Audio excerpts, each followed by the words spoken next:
Ақтамар қыстан қысылып шыққан халық көрісі күнінде қыстан аман-есен шыққанына қуанып, мал жанының амандығына шүкіршілік етіп, бір-бірімен қол алысып, төс қағыстырып амандасады. Бұл күні ағайын арасындағы бұрынғы өкпе реніш кешіріліп, араздықты ұмытып, бір-біріне амандық саулық тілейді. Көктемге аман-есен жеттік деп, дастархан жайып, үлкендерге сәлем беріп құттықтап жатады. Бұл күнді амал мерекесі деп те атайды. Таң арайлап атысымен, яғни көрісу мерекесін асыға күтіп отырған әрбір түтін алдын ала дайындалып, қойған дастарханын жаяды. Міндетті түрде бауырсақ пісіріп, дастарханға тәтті дәмдісін қосып үйіп қояды. Әр шаңырақтың жасы кішілері үлкендеріне қос қолын беріп, көрісіп шығады. Жақсы сөз жарымырыс демекші, бір-біріне бір жасынмен дейді. Ол бір жасқа есеюінмен, осы жылға аман-есен жетуінмен дегенді білдіреді. Содан кейін әр отбасы көршілермен көріседі. Жасы кіші, жанұя мүшелері жасы үлкен жанұяларға кіріп, көрісіп шығады. Міндетті түрде әр адам үш үйдің есігін ашуы керек. Яғни түске дейін үш үйге кіріп, көрісіп үлгеру керек.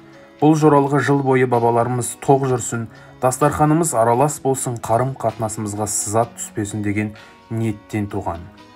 Бұл мерекеде алдағы күннің жоспары, шаруашылық жайы да ұмыт қалмайды. Тіршілігінің негізі болған 4 түлік малының қамын да естен шығармай, жаз жайлайтын, күзде аялдайтын, қыс-қыстайтын жайтты да алға тартып, ел ақсақалдары жер дауына байланысты мәселелерді алдын ала шешіп отырған.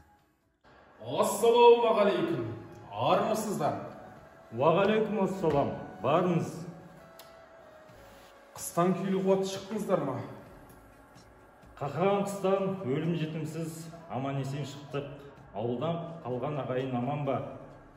Қане үйге кіріңіздер, төрге өзіңіздер. Ағасы, әр нәрсенің қайыры бар демекші, қыстың қатал, қарлы болғаны көпке жақсы болғалы тұр. Малы туралап, жұтап қалған ауылдарда аз емес. Биылға жаз жайлау туралы айта отырсаңыз. Бүгінгі күннің райы көңіліме қонымды. Қар торғай су шетінде еріп, қалың болса да төбесі ерте сөгілейін деп тұр. Шідертінің шөбімай, өлеңтінің суымай деп, Асан Қайғы бабамыз айтпақшы, жер бәрімізге жетеді. Тек ағайын тату болса болғаны. Биыл сіздің ауыл шідертінің арғы бетін, біздің ауыл бергі бетін жайласын онда. Айтқаныңыз болсын аға. Бізге де ағайын туыстың арасындағы татулықтан қымбат ештеңе жоқ. Қыс бойы күйбен тіршіліктің шырмауынан шыға алмай, асқақтаған ән, күмбірлеген күйді сағындық. Құлақ құрышымызды қандыршы бір жігітім. Бәрекелді. Онда өнерпаз жігітке кезек берейік.